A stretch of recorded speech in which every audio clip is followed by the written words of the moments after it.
사람의 관계에 있어서 가장 중요한 요소 중에 하나는 바로 대화입니다. 마주 대하여 이야기를 주고받는 이 행위를 통해서 서로 알아가고 또 이해와 용납이 가능해지며 우정과 사랑이 지속 가능한 것이죠. 만약에 관계에 있어서 대화가 끊어진다면 그것은 곧 관계의 단절이라고 불러도 무방할 것입니다. 그런데 아예 말을 하지 않는 대화의 단절보다 더 부하가 치밀어 오르는 경우가 있는데요. 그것은 바로 상대방이 내 이야기에 주의를 기울이지 않을 때입니다. 듣는 둥 마는 둥. 분명히 표정과 모습은 듣고 있거든요. 근데 딴청이에요. 정확하게 안 듣고 있어요. 정말 밉상 중에 밉상입니다. 더더욱 기가 찬 건 내 이야기와는 전혀 동떨어진 반응을 보일 때입니다.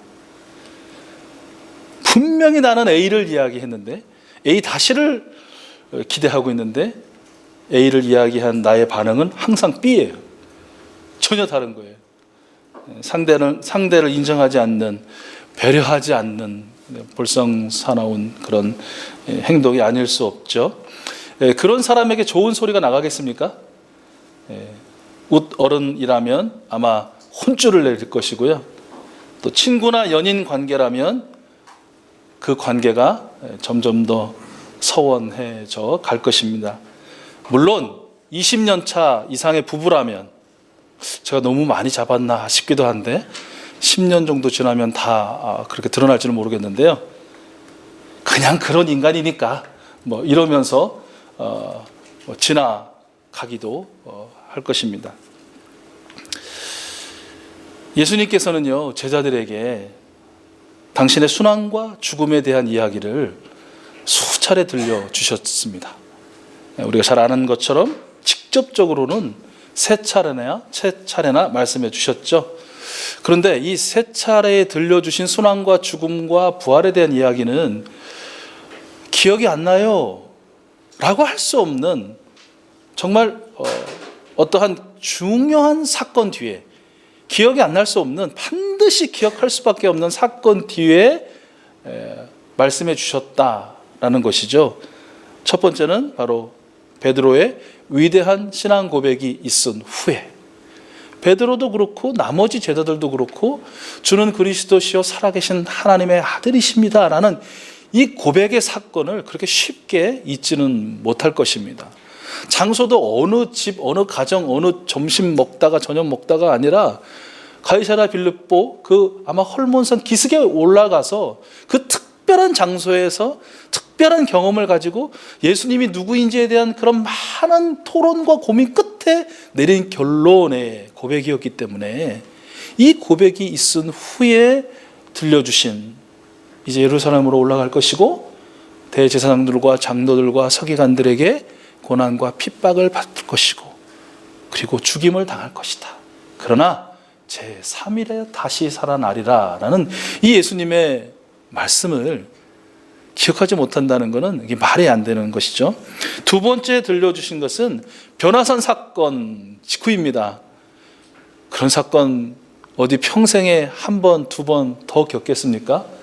예수님의 용모가 피처럼 변화되고 눈이 부실 정도로 광채가 나고 거기에 유대인들에게 있어서 결코 잊을 수 없는 지도자 모세와 선지자 엘리야가 나타나서 함께 이야기하시는 그 광경을 목도한 후에 들려주신 예수님의 그 순환과 죽음과 부활에 대한 이야기를 언제 그러셨는데요?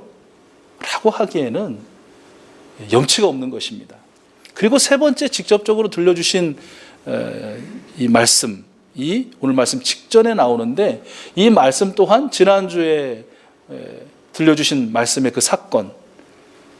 야, 그럼 누가 하나님의 나라에 들어갈 수 있는가? 이런 치열한 논쟁과 또 살아있는 표본의 그 젊은 부자 관리를 만나서 함께 이야기 나눴던, 그것 때문에 고민하고 다시 한번 돌아보고 힘들었던 그 사건 직후에 들려주신 이 순환과 고난과 그리고 이어지는 부활의 이야기는 쉽게 그렇게 잊혀질 만한 그런 내용은 아니었을 것입니다.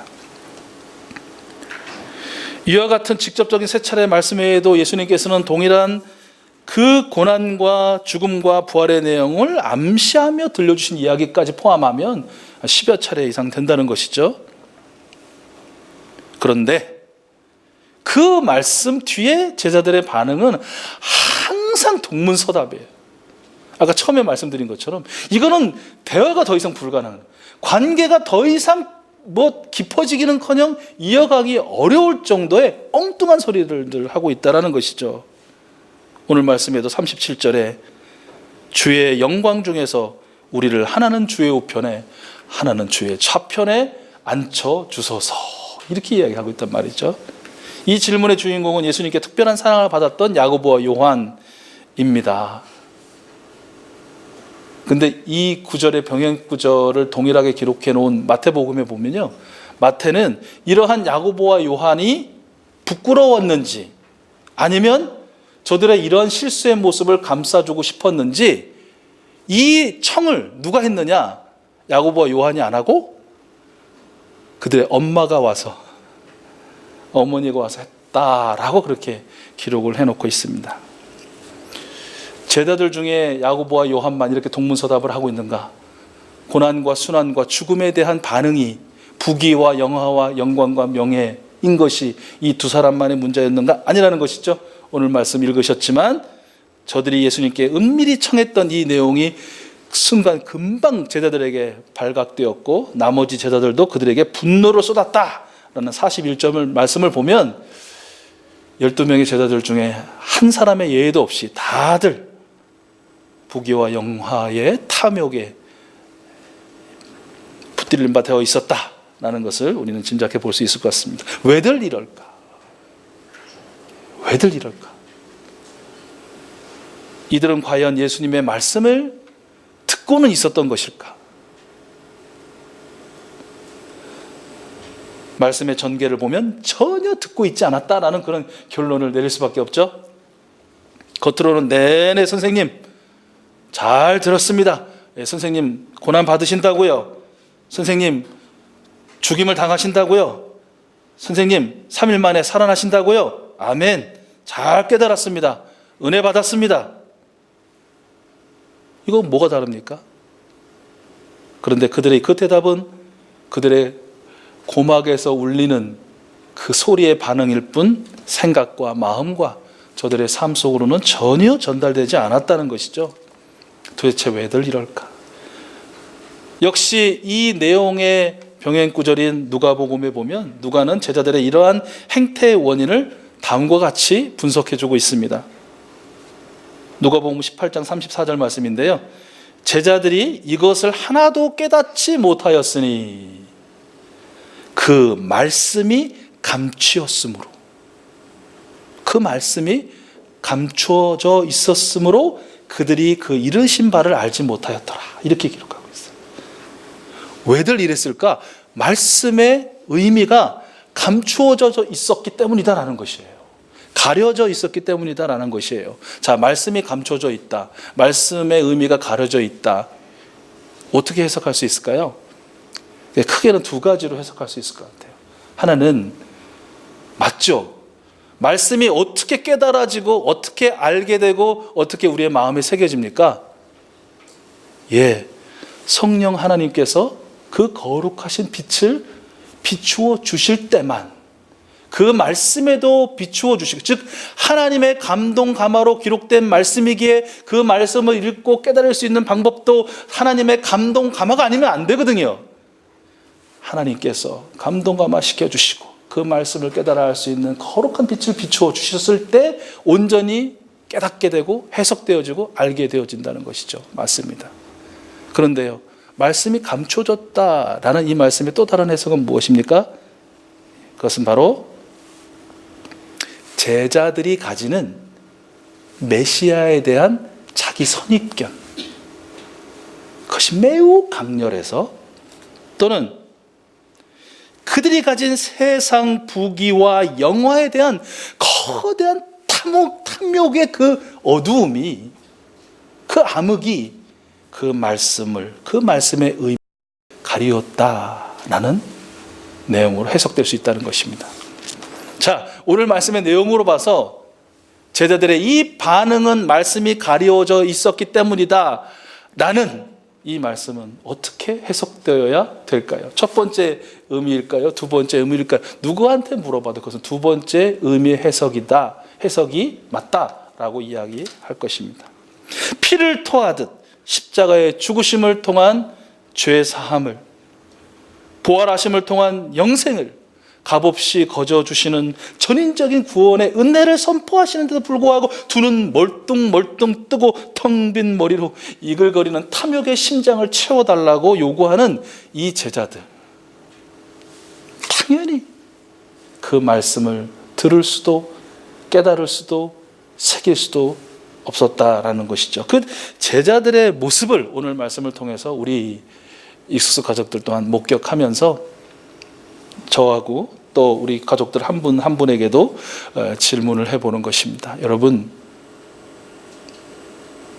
듣고는 있습니까? 듣고는 있습니까? 전능하신 아버지 하나님의 말씀, 우리 구주 예수 그리스도의 말씀은 나는 잘 듣고 있는가? 주님과 마주 대하여 그 아름다운 대화를 나는 온전히 지금도 나누고 있는가? 엉뚱한 소리 하지 않고 주신 말씀의 생각과 마음과 삶으로 응답하고 있는가? 주님이 조명해 주시지 않아서 내가 이 말씀을 모르겠어요. 못 깨닫겠어요. 도대체 안 다가와요. 라고 핑계하면서 결론은 내 탐욕의 그 어두운 암막 커튼으로 주시는 말씀을 덮고 있고 보여주시는 말씀을 가리고 있지는 않느냐라는 것이죠. 우리 익숙수 가족들 모두는 우리 주님의 말씀을 잘 듣고 계시는 줄로 믿습니다. 저는. 그리고 앞으로 더욱 잘 듣는 우리 익숙수 가족들이 되실 줄로 또한 믿습니다. 전도서 5장 1절의 말씀, 너는 아버지의 집에 들어갈 때에 너의 발을 삼갈지어다. 가까이 하여 말씀을 듣는 것이 우매한 자들이 제물을 드리는 것보다 나으니라. 듣고는 있는가? 듣고는 있는가? 라는 우리 주님의 이 질문에 우리 모든 익숙수 가족들의 고백은, 예 주님, 제가 주님의 말씀을 듣습니다. 주님, 이제 들려주시옵소서. 라는 고백이 늘 함께 하시기를 소원하고 또 함께 할 수 있도록 우리 주님께서 은혜 베풀어 주실 줄로 믿습니다. 제가 말씀드렸잖아요. 부부관계 한 10년, 20년 되면 엉뚱한 소리 해도 그래 뭐 태생이 그러겠지 뭐 그냥 원래 이렇게. 근데 예수님 보시면요 3년여거든요 같이 지낸 지가. 근데 10년 20년 수십 년 같이 지내신 것 같아요. 그 제자들 관계를 보면 동문서답하는 제자들을 비난하지 않으세요. 힐난하지 않으세요. 더군다나 우리들처럼 아유 그렇지 뭐 인간들이 뭐 혀를 차지도 않으세요. 어떻게 하세요? 다시 가르쳐 주세요. 다시 이해시켜 주시고 다시 바로잡아 주시고 다시 저들이 세상이 아닌 하나님의 나라를 위해 저들의 삶이 아닌 복음을 위해 살 수 있도록 기회를 허락해 주시더라라는 것이죠. 38절 예수님께서는 그들의 동문서답을 들으시고 이렇게 말씀하세요. 너희는 너희가 구하는 것이 도대체 무엇인지를 모르는구나. 내가 마시는 잔을 너희가 마실 수 있고 내가 받는 세례를 너희가 받을 수 있느냐? 라고 다시 재질문하세요. 어떤 의미의 질문이시겠어요? 예수님은 이렇게 말씀하시고 계신 것입니다. 얘들아, 너희가 지금 마실 잔은, 마시고 싶어하는 잔은 너희 생각처럼 기쁨과 구원에 차고 넘치는 부귀의 잔이 아니다. 근심과 고난의 잔, 많은 사람을 위해 흘리는 피의 잔이란다.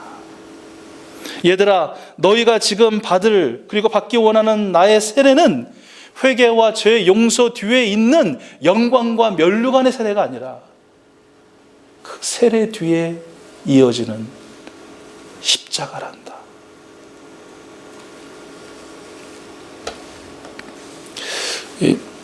며칠 전에 제가 좀 충격적인 질문을 하나 받았습니다. 어떤 질문일까요? 나는 안 했는데 라는 표정들이신데, 맞아요. 여기는 안 계세요. 그 질문 하신 분이. 목사님의 목표는 무엇입니까? 이 질문이었습니다. 목사님의 목표는 무엇입니까? 정말 순간 멍하더라고요. 1초 내지 2초 아무 말 하지 못했습니다. 아주 굉장히 짧은데 그 순간이 저에게는 길게 느껴졌지만 그냥 물리적인 시간은 한 1, 2초밖에 안 돼요. 근데 아주 길게 느껴지면서 멍해지더라고요, 머리가. 목사님의 목표는 무엇입니까? 그런데 1초, 2초, 나름 그 긴 멍하는 시간이 지나고 3초 착착 하고 딱 되는데 어느 한 질문과 답이 떠올랐어요.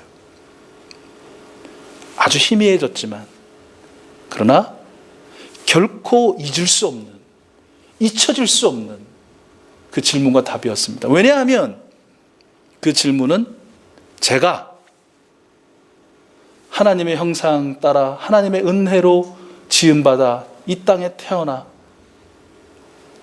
하나님이 주시는 그 행복 가운데 살았으나 저의 죄로 인해서 오늘의 지옥을 살고 또 영원한 지옥에 갈 수밖에 없는 그런 죄인 되었을 때에 하나님께서 그런 저를 버려두지 않으시고 찾아오셔서 독생자 예수 그리스도의 십자가 그 보혈의 은혜로 죄를 용서해 주시고 3일 만에 부활하심을 통하여 영생을 저 또한 동일하게 받을 수 있다는 그런 소망을 주시고 지옥에서 하나님 나라를 역시 오늘의 하나님의 나라도 살고 영원한 하나님 나라를 살 수 있다는 그 은혜를 주셨음을 믿고 아멘으로 화답하고 하나님과 많은 증인들 앞에서 선서를 하는 그 세례식,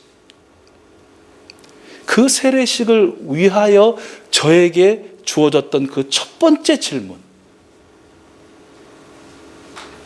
오충일 씨, 당신을 포함한 모든 사람의 죄일 되는 목적은 무엇입니까? 여러분도 아마 많이 희미해지셨겠지만 여러분이 세례를 받으실 때 그때, 그리고 세례를 받으시기 위해서 목사님과 또 여러 우리 장로님들 모시고 문답하셨을 때의 그 질문 아마 동일하게 있으셨을 것입니다. 사랑하는 형제여 자매여, 당신을 포함한 모든 사람의 제일 되는 목적은 무엇입니까? 여러분 어떻게 대답하셨습니까? 사람의 제일 되는 목적은 하나님을 영화롭게 하고 그를 영원토록 즐거워하는 것입니다 라고 아마 답을 하셨을 겁니다. 바로 그 순간, 그리고 그 질문, 그리고 그때는 사실 무슨 말인지도 모르고 그렇게 가르쳐줬으니까, 그렇게 하라고 일러줬으니까, 그렇게 대답하라고 프린트물까지 만들어줬으니까 목사님과 장로들 앞에서 고백했던, 그러나 그 후로 30년, 40년 가까이 지내오면서 그것이 어떤 뜻인지를 저로 하여금 매일처럼 깨닫게 하시고 경험하게 하신 그 하나님의 은혜가 떠올라요. 목사님의 목표는 무엇입니까? 내 목표는 하나님을 영화롭게 하고 어제나 오늘이나 영원토록 하나님을 기뻐하는 거야 라고 그렇게 대답할 수 있었습니다. 여러분, 여러분의 삶의 목표는 무엇입니까?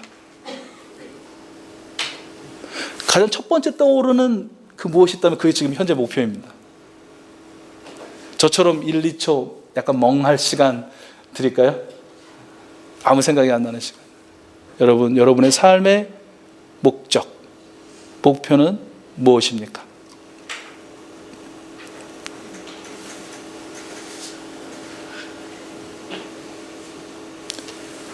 목사니까, 장로니까, 오래 믿었으니까, 건강하니까, 돈이 좀 있으니까, 뭐 사회적으로 지위와 명예가 좀 있으니까, 영향력이 있으니까,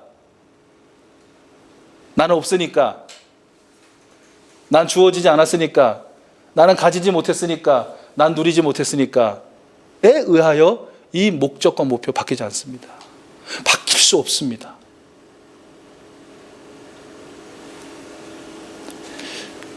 하나님은 잘 아시는 것처럼 이미 완전하신 분이죠. 그렇죠?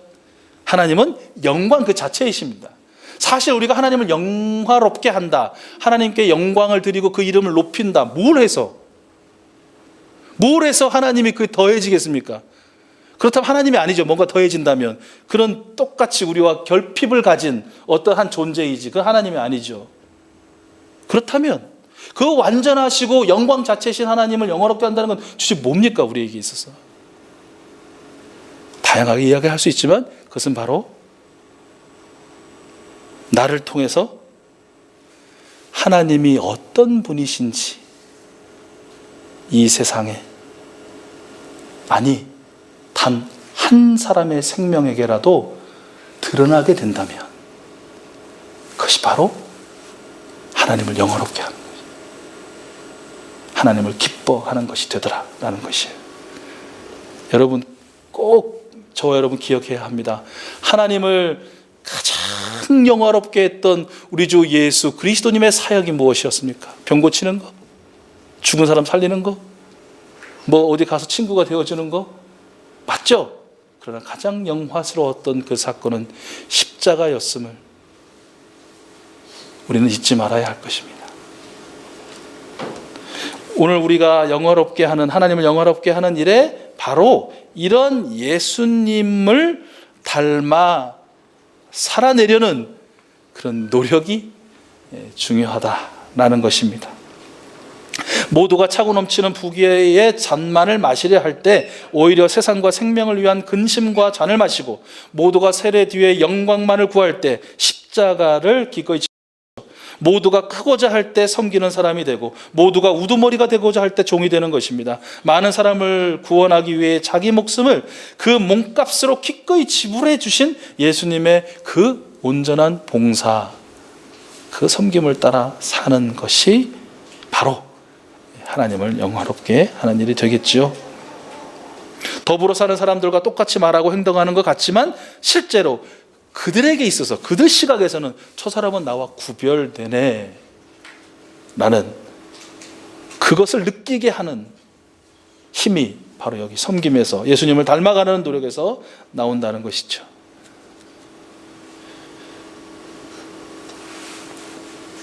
우리 익수수 가족들 모두가 이러한 하나님을 영화롭게 하는, 그것은 곧 예수님을 따라, 예수님을 닮아 살아내는 그 모습을 통해서 똑같이 사는 것 같지만, 그러나 섬김을 통해 저 사람은 나와 다르네, 우리와 다르네 라는 그러한 경험을 하게 하는 우리 귀한 주인공들이 다 되시기를 또 소원하고 되실 줄로 믿습니다.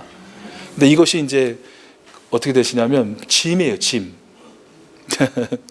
목사님, 성경 공부를 통해서도, 주일 설교를 통해서도, 말씀을 통해서도, 아, 그렇지, 우리가 정말 주님의 말씀을 귀로만 듣고 삶으로 반응하지 않는 그러한 그 못난 제자들의 모습이 아니라 정말 귀로도 생각으로도 마음으로도 삶으로도 듣는 그런 사람이 되어야지.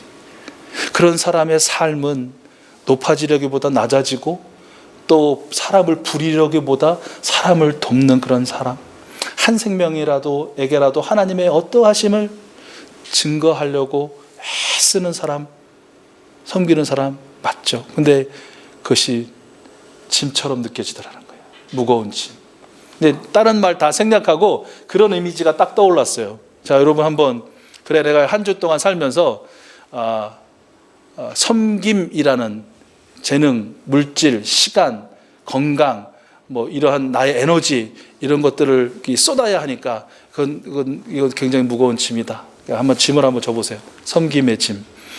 그 마지못해 십자가를 짓던 그 구레네 시몬처럼, 예 하나님, 이번 한 주간 제가 그러면 이 섬김에 살라 하시니 저에게는 짐으로밖에 느껴지지 않는 이 섬김의 짐을 지고, 그러나 지고라도 제가 이 한 주간 섬기며 살겠습니다. 여러분 짐을 한번 져보십시오. 져보시라고 할 때 져보십시오. 이렇게 해보시라는 거예요. 이렇게 한번 느낌이 있잖아요. 이렇게 가만히 계시는 것보다 이렇게 짐을 탁 어깨, 이 섬김, 예수 따라 사는 그 무거운 섬김의 짐 한번 져보시라고요. 여러분 어깨 무겁습니까? 일어나실만 하세요? 두 다리 못 펴시겠죠? 못 펴는데 걷는 건 얼마나 더 힘드시겠어요. 근데 여러분 아세요? 우리가 이렇게 살 수 있는 건 그런 우리를 어깨에 딱 메고 계시는 우리 주 예수 그리스도가 계시다. 너 그렇게 살아. 나는 그렇게 사나 못 사나 내가 볼 거야. 말씀 지켰나 안 지켰나. 그런 분이 아니라는 거예요. 그 수고의 짐처럼 느끼지만 그럼에도 불구하고 열심히 예수 닮는 그 섬김의 삶, 하나님을 어떻게든지 그 생명들에게 드러내고자 하는 그런 열망을 가지고 사는 우리 주님이 어깨에 메시고, 때로는 우리 사랑이 안으시듯이 우리를 안으시고, 때로는 우리를 업으시고, 이 한 주간도 우리와 동행하시더라. 이 은혜와 이 힘과 이 능력으로 우리는 이 한 주간도 살게 될 줄로 믿습니다. 마무리하고 싶었는데 또 한 가지 문제가 있더라고요. 저한테 그 질문했던 사람. 우리가 섬길 수 있는 능력은 예수님께서 나를 섬기신다는 것, 이걸 체험하면서 오거든요. 그걸 느끼고 깨달아야 되거든요. 못 느끼겠대. 이렇게 강단 용어를 제가 별로 그렇게 어울리지 않는 거 가끔 사용하게 해서 놀라진 않으시겠죠. 환장하겠더라고요. 몰라? 야, 누구는 뭐 특별히 저라고는 얘기 안 했지만 그냥 눈을 들고 어디 보고 무슨 소리 듣고 우리 교우들을 포함해서 사람을 만나고 대화를 하고 함께 지내다 보면, 야, 정말 이것도 하나님의 은혜, 이것도 하나님의 섭리, 저것도 정말 하나님의 사랑이구나. 내가 정말 한시도 나이가 이렇게 들고 내쉬는 이 순간순간도 하나님의 은혜가 아니면 나는 없구나라는 거를 이렇게 느끼는데 아무것도 못 느끼. 하나님이 있는지 없는지 모르겠다. 지금도 얘기하면서 막 여기서 이게 막 올라오는데 답답하더라고요. 어쩜 좋을까요? 못 느끼겠다. 자기가 못 느낀다는데? 나는 모르겠다는데? 그것이 하나님의 은혜라고는 인정을 못 하겠다는데? 이거 어떻게 하죠? 두 가지 할 수 있을 것 같아요. 하나는 어떻게 해요? 우리 능력으로 안 되니까, 그의 어떤 의지라든지 생각과 결단으로 안 되니까 하나님께 정말 그 영혼 위해서 중보할 수밖에 없는 것이죠.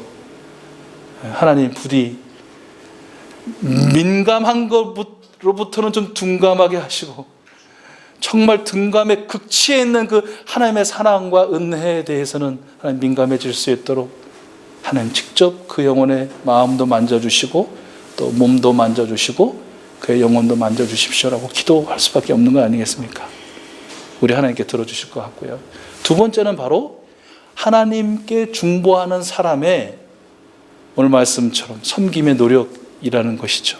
아까 전사님 간증해 주셨잖아요. 은혜 나눔 해 주셨잖아요. 많은 분들이 여기서 은혜 나눔 해 주시잖아요. 가정교회 세미나 갔더니 이러이러한 섬김을 받았다. 정말 이러이러한 감격이 있었다. 여러분 그 솔직히 한번 대답해 보세요. 피부로 느껴지세요? 듣는 입장에서 안 느껴지실걸요? 느껴지면 그분은 정말 피부과 진료받으셔야 돼요. 너무 민감하신 분이라. 무슨 얘기입니까? 들어서는 모른다는 거예요. 아니 하나님은 그런 분이 아니셔.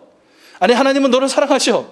하나님은 너에게 정말 매일매일 순간마다 얼마나 사랑과 은혜를 부어주시는지 몰라. 왜 그걸 못 깨달아? 나는 아는데, 나는 깨달았는데 답답해 죽겠다. 이걸로는 안 된다는 거예요.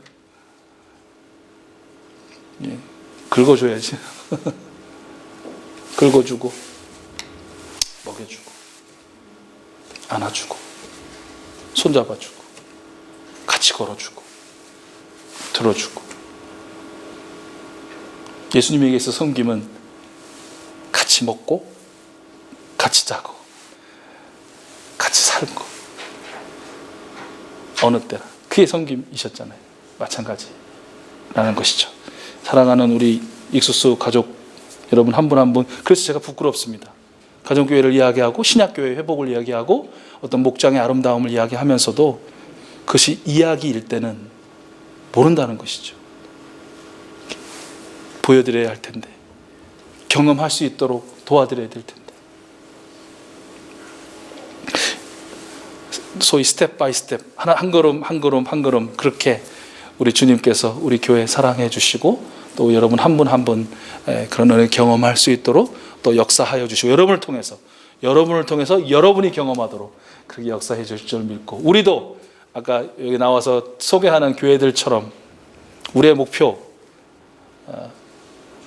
늘 가서 그냥 듣고 경험하는 것이 아니라 이제는 누군가에게 들려주고 누군가에게 보여주고 누군가에게 경험시켜주는 가정교회 세미나를 개최하는 교회, 그런 교회가 되기까지 우리 하나님께서 우리를 붙드시고 또한 인도해 주실 줄로 믿습니다. 여러분, 저와 여러분의 탐욕의 그림자를 우리 성령님의 거룩하신 빛으로 걷어내고 주님의 말씀을 듣게 되기를 소원합니다. 나를 위해 오늘 다시 몸을 찢기시고 피를 흘리시는 예수님의 그 사랑을 경험하게 될 수 있기를 소원합니다. 그리고 바로 그 예수님을 따라 섬기는 삶을 살아내어 우리 하나님을 영화롭게 하고 우리뿐만 아니라 세상의 모든 사람들이, 많은 사람들이 하나님을 즐거워하는 그 놀라운 경험이 있게 되기를 간절히 소원합니다.